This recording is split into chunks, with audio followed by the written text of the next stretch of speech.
Alors salut à tous, aujourd'hui donc on se retrouve pour une nouvelle vidéo donc sur le pont arrière qui est ici. Dans cette vidéo je vais complètement le refaire, le nettoyer, l'ouvrir aussi pour changer quelques joints spi que j'ai déjà démonté ici. Et un bon nettoyage et puis le remonter avec des nouveaux joints et voilà, avec un bon nettoyage. Vous voyez ça dans cette vidéo. Alors donc ici je l'ai déjà ouvert, j'ai déjà sorti les joints spi pour en recommander, donc pour avoir les dimensions pour en recommander. Ici j'ai donc des neufs, ils sont pas vraiment pareils parce que ici les anciens il y a une petite bague en métal, en acier, alors qu'ici il n'y a pas, ils sont en plastique, en caoutchouc complètement. Mais du moment que la taille ici soit la même, ça c'est bon parce qu'en fait ça c'est les joints qui viennent ici. Les joints spi qui viennent à la sortie, donc au cardan. Et donc ça change pas vraiment grand chose tant que la taille est bonne. Et alors j'ai aussi ici un nouveau joint spi pour l'entrée. Donc ça c'est pour l'entrée qui vient ici. Et ça je vais aussi remplacer. Concernant le différentiel, parce que donc il y a le différentiel là-dedans, celui-là je vais juste l'ouvrir. Mais je vais pas changer les roulements. Parce qu'en fait donc quand on fait tourner comme ça, on ne sent pas vraiment de point dur ou de jeu. Donc ça veut dire que les roulements du différentiel sont encore bons. Et si jamais je devrais les changer, ça demanderait tout un nouveau réglage et tout, ce serait assez compliqué. Donc je vais me contenter de les laisser. Et alors ici il y a aussi un roulement à l'entrée. Celui-là aussi on sent pas vraiment de point dur. Donc ça veut dire qu'il n'est pas vraiment usé non plus. Et alors aussi j'ai commandé ici deux nouveaux petits bouchons, donc ça c'est les bouchons qui viennent ici pour le remplissage et la vidange de la boîte. Ça je vais remplacer aussi parce qu'ils sont pas mal abîmés. Et alors le reste est encore en bon état. Donc je vais commencer par donc l'ouvrir. Ça j'ai déjà fait, mais maintenant je vais donc l'ouvrir pour passer un bon coup de nettoyage.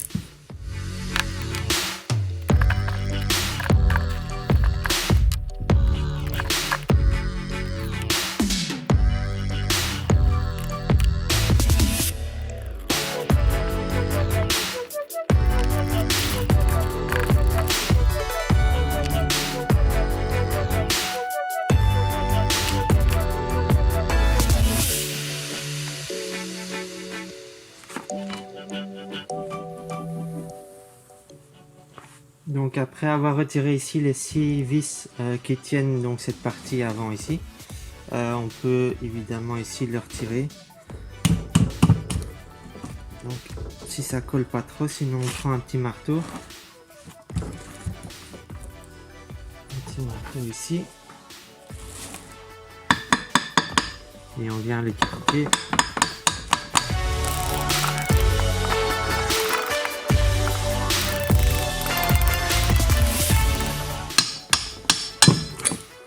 Et voilà. Donc celui-ci c'est retiré, ça c'est l'entrée. Ici il faut bien faire attention, donc il y a des joints avec une épaisseur bien spécifique. Donc ça on va bien laisser là pour que le remontage au remontage ce soit le même réglage.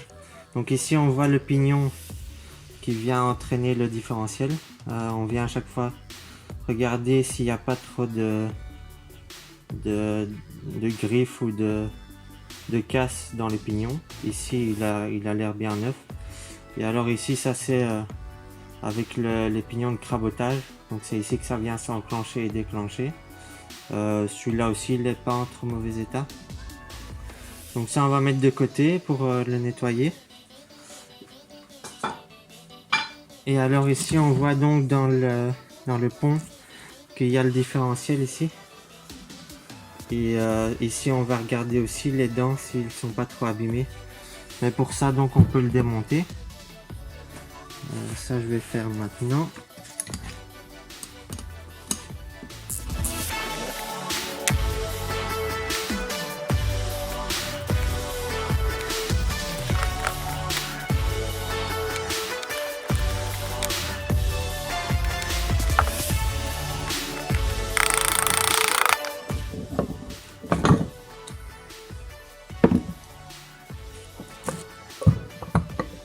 Alors donc voilà, ici on a la plaque donc, qui est sortie. Ici aussi normalement il devrait y avoir des petites cales d'épaisseur ici en dessous de la cage à roulement. Mais donc ça je vais de nouveau pas changer. Si jamais vous changez les roulements et les bagues ici, il faut bien faire attention à garder les cales de la bonne épaisseur parce que ça règle le différentiel. Donc ça je vais aussi mettre de côté pour le nettoyage. Et alors ici on peut donc sortir le différentiel du pont arrière. Et alors là on peut bien analyser tous les pignons s'ils sont pas abîmés. Et donc ici ils sont pas vraiment abîmés, ils sont vraiment très propres, dans un bon état. Et on peut aussi analyser les roulements, s'ils tournent bien, s'il n'y a pas trop de jeu et tout ça. Ici ils sont vraiment encore bons, donc ceux-là je vais pas les changer. Ça je peux mettre de côté aussi, on va pas vraiment le nettoyer parce qu'il doit rester donc lubrifié. Par contre ici le pont, maintenant il est vide à l'intérieur, donc on va bien nettoyer à l'intérieur et tout ça pour qu'il n'y a plus vraiment de crasse. Je vais démonter aussi la petite plaque ici à ce niveau là pour mettre les joints à spi, parce qu'en fait les joints à spi viennent se loger ici.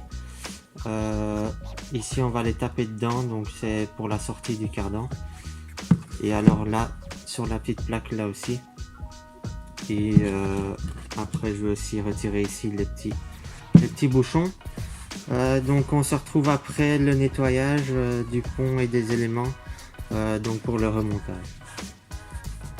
One eternity later. Alors donc comme on peut le voir maintenant, on se retrouve après le nettoyage de toutes les pièces.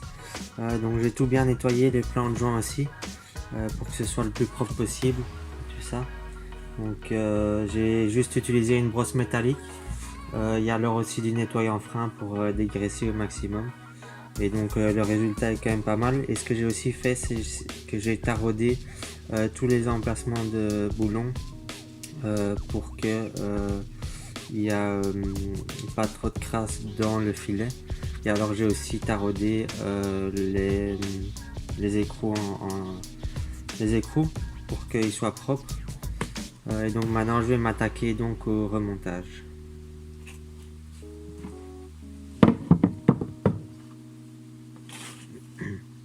Donc je vais d'abord commencer par mettre les joints à spi, donc de sortie de boîte. Donc ils se mettent ici sur ces deux plaques. Donc pour ça je vais juste prendre le joint à spi. Je vais mettre un petit peu d'huile de boîte de vitesse pour un peu lubrifier. Et alors je vais le taper dedans, dans la petite plaque ici, à l'aide de l'ancien joint à spi.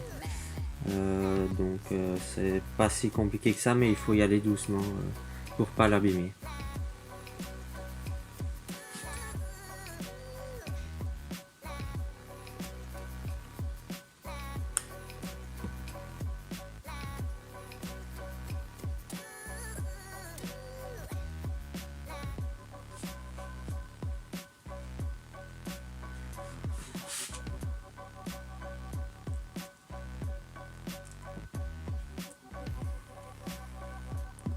Donc pour ça j'ai pris ici le joint à spi, l'ancien joint à spi que j'ai mis sur une douille ici, comme ça.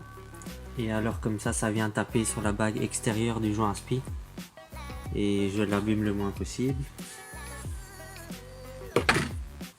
Et alors je viens taper.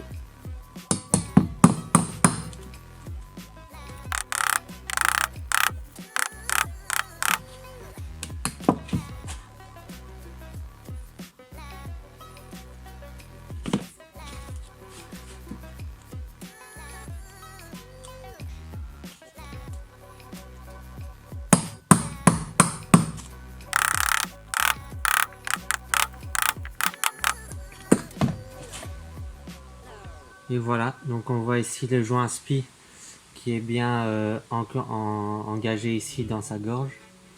Et alors derrière ici, il est aussi bien à niveau.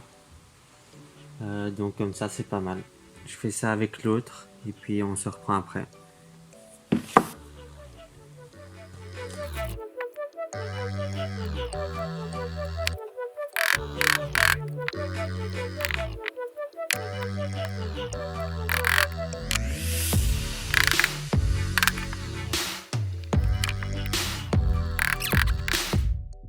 Alors j'ai finalement réussi à monter le deuxième joint SPI dans la petite plaque, donc j'ai eu un peu du mal, donc je l'ai chauffé dans l'eau chaude pour qu'il soit un peu ramolli. Ici on voit qu'il est bien donc, en manché. Et alors maintenant donc, je peux passer au remontage du pont arrière.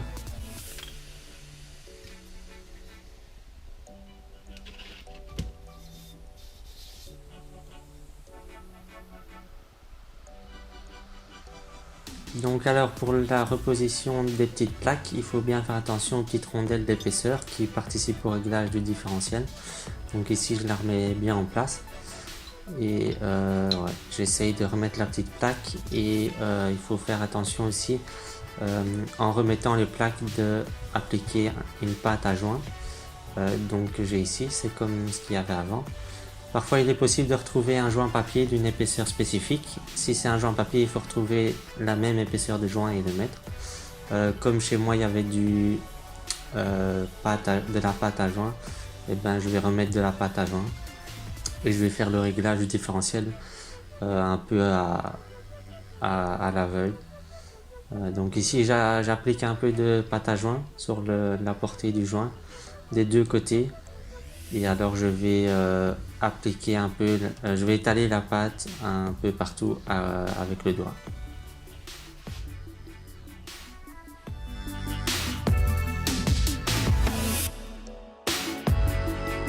Ensuite j'applique donc un peu de pâte à joint sur la plaque. Donc il faut vraiment pas mettre beaucoup, hein, juste un tout petit peu. Et le surplus va s'échapper par le bord en serrant. Donc à nouveau j'étale avec le doigt pour bien que ça aille partout.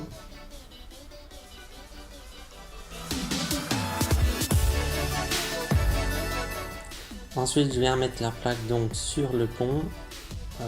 Donc on peut mettre le différentiel par après parce que il va rentrer par la grande plaque et pas par la petite que je fixe ici. Donc je viens mettre les boulons provisoirement, je les serre pas encore très fort parce que je vais les serrer à fond, enfin je vais les serrer pour régler le différentiel quand il sera en place. Donc pour l'instant je les mets juste comme ça.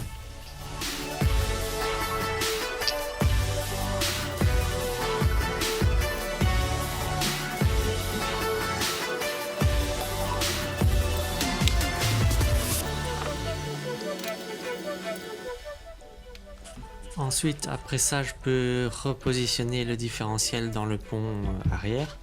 Donc je mets bien de l'huile sur la portée des roulements et sur les roulements même pour que ce soit bien lubrifié avant le montage. Parce que s'il ne tourne pas, l'huile ne va pas se mettre partout. Donc ça, c'est toujours intéressant de faire ça avant. Et alors donc en remettant le différentiel dans le pont, il faut bien faire attention au sens parce qu'il y a un sens de montage au différentiel. Ici je l'ai mis dans le mauvais sens, donc j'ai mis avec la couronne vers le bas, mais il faut que la couronne soit vers le haut et en fait ça va changer le sens de rotation des roues arrière. Donc c'est quand même assez important qu'il soit dans le bon sens. Et du coup je retire le différentiel pour le remettre donc dans la bonne position. Et je repasse un petit coup d'huile pour être sûr que ce soit bien lubrifié.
Ensuite, donc pour le serrage de tous les écrous des deux plaques du pont arrière, je fais ça un peu à l'arrache, mais en fait le but donc c'est de venir serrer le différentiel à l'aide des deux plaques des extrémités, mais de venir le serrer, mais pour qu'il n'y ait plus de jeu, mais pas non plus pour qu'il sache plus tourner. Donc il faut qu'il sache tourner librement, mais qu'il n'y a pas de jeu de part et d'autre du différentiel. Donc c'est ce que je fais ici. Je regarde chaque fois s'il n'y a pas du jeu et s'il tourne librement. Si c'est le cas, je serre ou je desserre les boulons pour qu'ils soient bien réglés.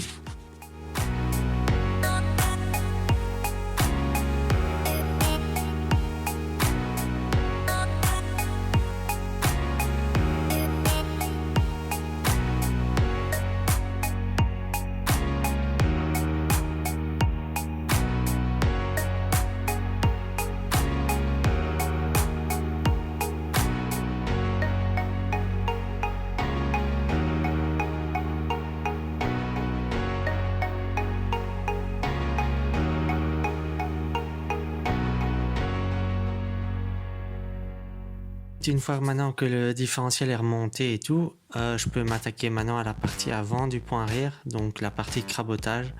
Ici on voit donc que j'ai regressé les roulements. Et alors je repose ici les petites cales d'épaisseur bien spécifiques que j'ai bien gardées au démontage. Et ça va permettre aussi de nouveau de régler les différentiels comme il faut. Ensuite, je viens positionner donc la partie avant sur le pont. Ça, c'est sans trop de difficulté par au-dessus. Il ne faut pas mettre de pâte à joint parce qu'il y a le petit joint en papier qui fait office d'étanchéité. Et alors, je reviens serrer les boulons qui tiennent la partie avant sur le pont arrière.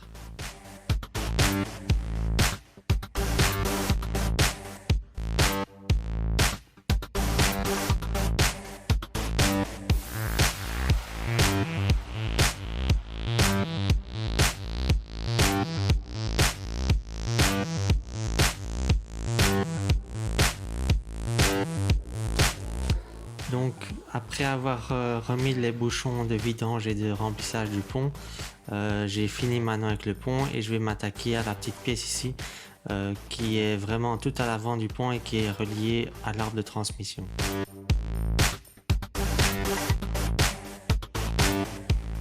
Donc là je vais remettre cette pièce là qui est à l'intérieur avec les roulements. Donc ça c'est l'axe qui relie donc le crabotage à l'arbre de transmission.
Donc ça ici c'est la petite fourchette avec l'emmanchement qui vient enclencher le pont arrière, donc le crabotage.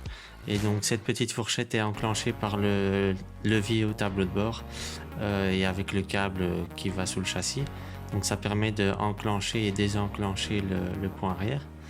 Et donc il faut le mettre ici comme ça avec les petites dentures bien en face.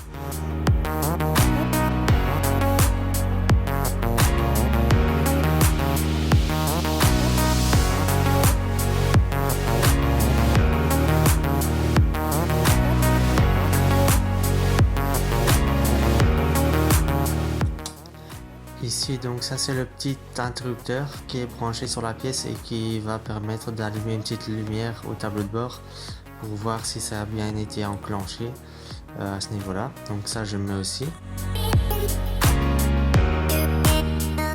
Et alors ici il y a aussi un petit bouchon avec un ressort et une bille.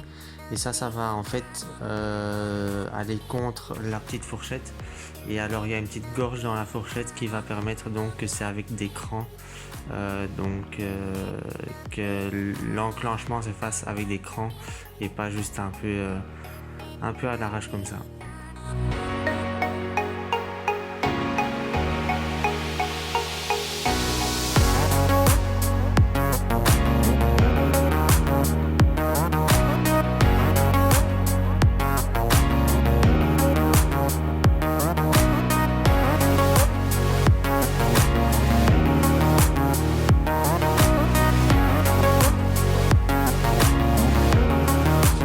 Alors ce que je fais aussi, c'est que je vais remplacer le joint spi de l'entrée de la boîte. Donc c'est celui-ci qui vient se mettre ici. Et donc celui-là, je vais de nouveau l'emboîter dedans avec l'ancien joint spi pour pas trop l'abîmer.